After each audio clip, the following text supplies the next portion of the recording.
Hey there, YouTube. It's pretty early in the morning. It's like it's not even 7 yet. I get up at 5, sometimes 4, but it's still early, so bear with me. But I was watching this training video of Mike Rashid benching, and I had like the craziest insight. And what is it? I've been thinking about this for a while now. Like I've been thinking about the difference between, I told you guys before, the difference between like cables, weights, and then the structured machines where you push weight. I feel like there's different levels to them, right?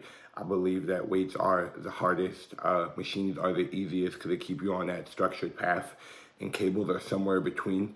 But like, I really couldn't figure out the difference between cables and weights, and I've just been thinking about it for honestly months. I feel like at this point, and like it just clicked this morning. Like he went from benching on the machine to doing some cable curls, and it hit me right. Like so gravity, right?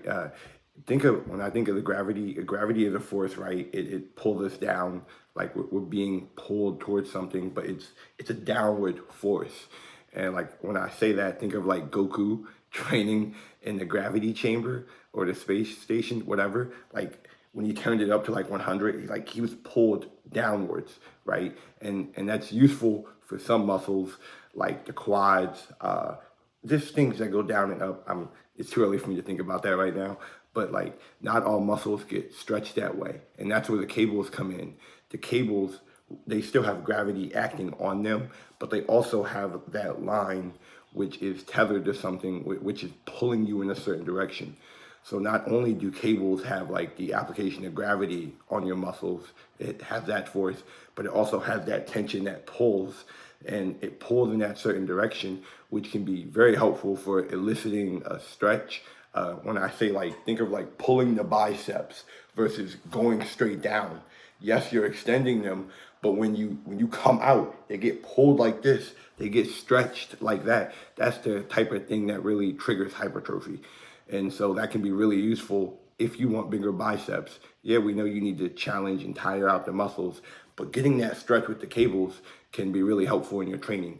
Even with like the hip abductors, like I think this is the reason why it hits differently than the machine hip abductor, where you're just using your legs to squeeze and produce force rather than with the cables. Yes, you have to produce force, but that muscle is also being pulled in the other direction.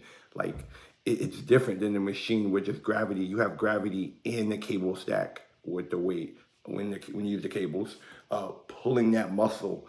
And so I think this is, I feel like this is revolutionary, but like I definitely feel like somebody else has figured it out. I've never seen someone else say it, but like I've been wondering these things for a while. So I hope you guys enjoyed this quick video. I'm gonna go have a lot of caffeine, a whole bunch of caffeine.